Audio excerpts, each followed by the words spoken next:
Hi guys, Ant from UK Fountain Pens. It's been a while since I've done a video tour of my collection rather than the usual standard written write-ups. I thought I'd do it today, Fountain Pen Day.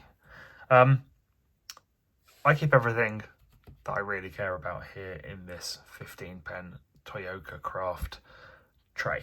I haven't talked about this in depth, I haven't done a review of it. I absolutely love it to bits. This is a beautifully crafted soft lined tray that does exactly what I need. I keep it on my desk right next to my keyboard so I can pick and choose from pens throughout the day and also just look at these beautiful pens. I also try to rearrange these every now and again to keep things fresh, by colour, by manufacturer, by country. That's a little lame in a sense, but I do find it helps me understand my collection in different ways. Wow, I really sound like I'm overthinking this. I won't go through every single pen here, but I will call out a few reasonably new additions. And then I've got a bit of a surprise after the tray. Working from left to right, I wanted to flag up this Aurora Minerale Amethyst with a fine nib. It's been a while since I had a new 88 in my collection. I've reviewed a few, I've owned a few, and every time I get one I think this is an absolutely blinding pen. For what's really quite a compact size, it really manages to feel like a big pen in the hand. It's got this really, you can't necessarily see it on the demonstrator, it's got a really long section and it just sits so well.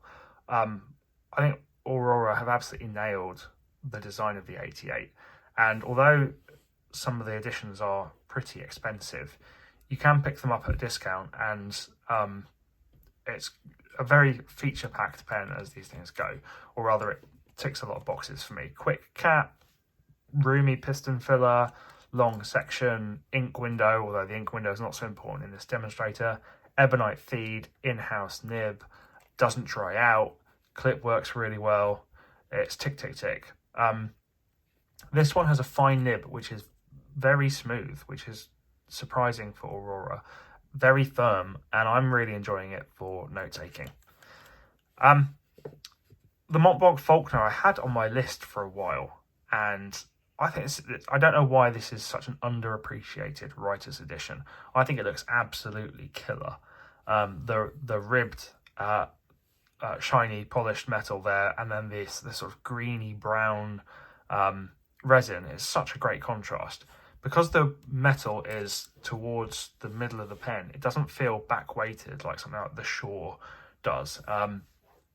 It's quite a small pen as these things go, but the section is long and straight, and so it's actually really comfortable.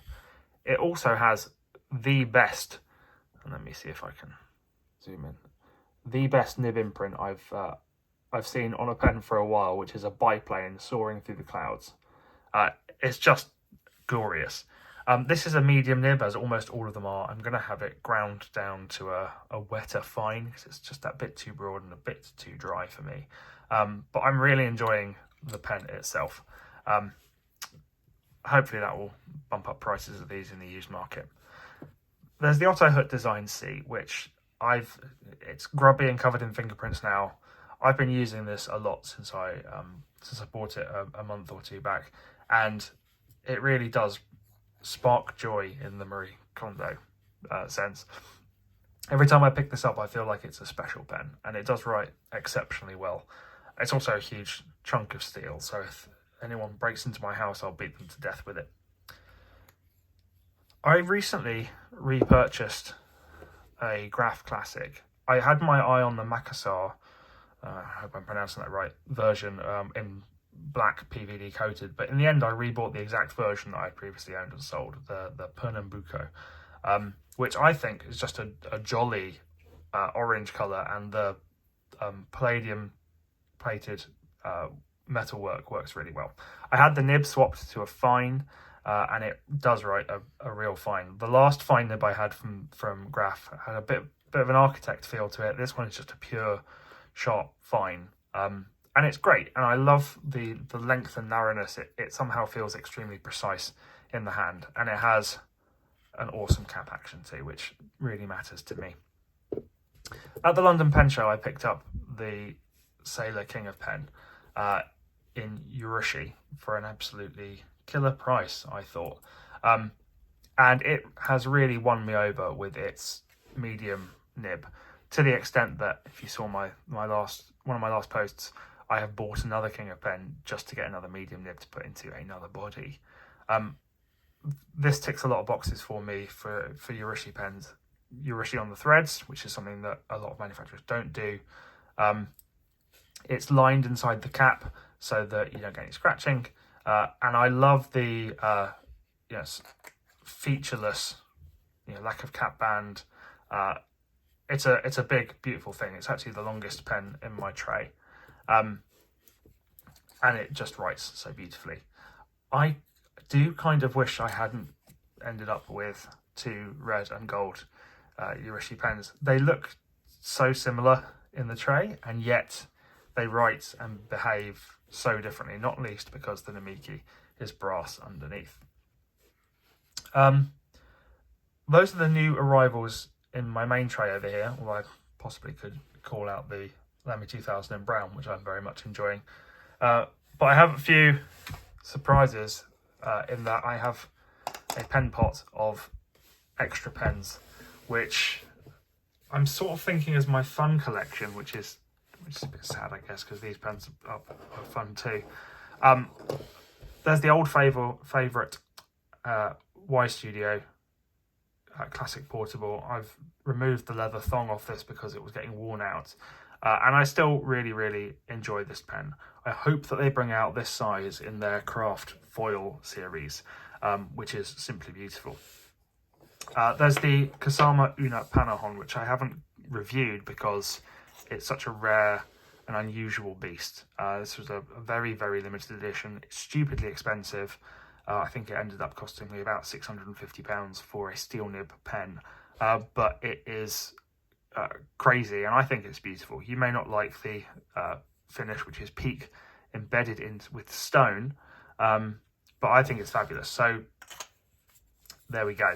The Karas Ink Eggshell in its sort of Tiffany blue. I fell in love with this pen when I saw it on Instagram and had to have it, and I really, really like it.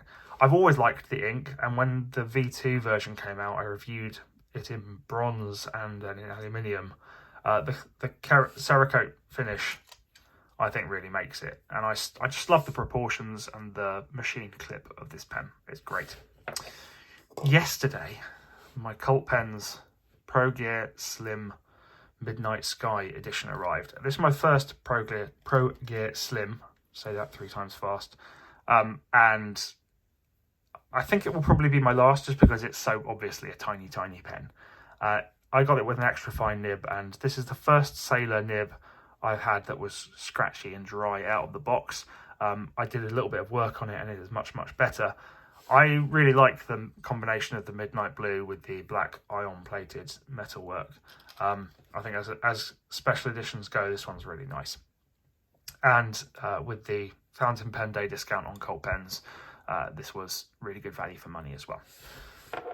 And last but not least, this is the Mistletoe by Benu, which is a limited edition of 300 pens, kindly sent to me by Benu themselves. Every time I get a Benu in my hand, it makes me smile, and I particularly like the newer editions they're releasing, which don't have the big fat black cap band, but instead a body coloured cap band. It makes the look just that bit more integrated. As you can see, this is quite a sparkly pen in white and green, very festive. I haven't decided what I'm going to load it with yet, but maybe something contrasting like Diamine Fire Embers from the Advent calendar a couple of years ago. As you can see, it's a good sized pen, long section, very comfortable, and I'm expecting this medium Schmidt nib to be a fantastic writer too, as they always are. So lower end of the pricing spectrum, but a real pleasurable pen to write with. So I do still have quite a few pens incoming, unfortunately, and even though I have cheated by overflowing into this pen pot, I'm going to have to deal with the Santini Giant with its number 8 nib. I've got a King of Pen, which I'm going to stick the nib in the Sean Black Ultem, and various others besides. But for now, this is the state of the collection. Thanks very much for watching.